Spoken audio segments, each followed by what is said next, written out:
श्री हरि विष्णु, राधे राधे।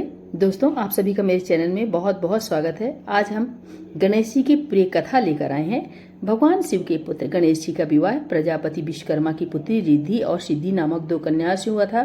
सिद्धि से क्षेम और रिद्धि से लाभ नाम के दो पुत्र हुए। लोक परंपरा में इन्हें ही शुभ लाभ कहा जाता है। गणेश जी का विवाह भी बड़ी रोचक परिस्थिति में हुआ था।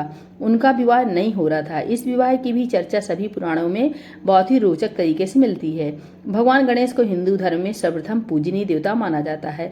कोई भी मंगल या शुभ कार्य करने से पूर्व उनका नाम लिया जाता है। उनके नाम लिए बगैर कोई भी कार्य निर्विघ्न तरीके से पूर्ण नहीं हो सकता है। आइए उनकी कथा सुनते हैं।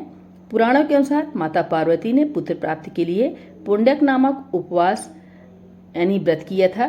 इसी उपवास के चलते माता पार्वती को श्री गणेश पुत्र रूप में प्राप्त हुए। इस व्रत के लिए शिव जी ने इंद्र से पारिजात वृक्ष देने को कहा, परंतु इंद्र ने इसके लिए इनकार कर दिया। तब उन्होंने भगवान भोलेनाथ ने माता पार्वती के लिए व्रत करने के लिए पारिजात के एक वन का निर्माण कर दिया था। शिव महापुराण के अनुसार माता पार्वती को गणेश जी का निर्माण करने का विचार उन्हीं की सखी जया और विजया ने दिया था। उनकी सखियों ने उनसे कहा था कि नंदी और सभी गण सिर्फ महादेव की आज्ञा का पालन करते हैं, इसलिए आपको भी एक ऐसे गण की रचना करनी चाहिए जो सिर्फ आपकी ही आज्ञा का पालन करे। इस विचार से प्रभावित होकर माता पार्वती ने श्री गणेश की रचना अपने शरीर के मैल से की थी। एक बार पार्वती देवी को देवताओं ने अमृत से तैयार किया हुआ एक दिव्य मोदक दिया। मोदक देखकर दोनों बालक कार्तिकेय तथा गणेश माता से मांगने लगे। तब माता ने मोदक के महत्व का वर्णन कर कहा कि तुम में से जो धर्माचरण के द्वारा श्रेष्ठता प्राप्त करके सर्वप्रथम सभी तीर्थों का भ्रमण कराएगा, उसी को मैं यह मोदक दूंगी। माता की ऐसी बात सुनकर कार्तिकेय ने मयूर पर आरूढ़ होकर मुहूर्त भर में ही सब तीर्थों का स्नान कर लिया। इधर गणेश जी का वाहन मूषक होने के कारण वे तीर्थ भ्रमण में असमर्थ थे। तब गणेश जी श्रद्धा पूर्वक माता पिता की परिक्रमा करके पिताजी के सम्मुख खड़े हुए।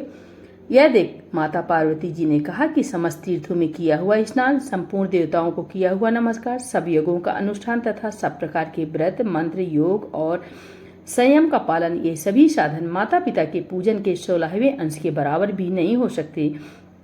इसलिए यह गणेश सैकड़ों पुत्रों और सैकड़ों गणों से भी बढ़कर है। अतः यह मोदक मैं गणेश को ही अर्पण करती हूँ। माता पिता की भक्ति के कारण ही इसकी प्रत्येक यज्ञ में सबसे पहले पूजा होगी। तो दोस्तों, ये कथा कैसी लगी? अच्छी लगी हो प्लीज लाइक, चैनल को सब्सक्राइब करें।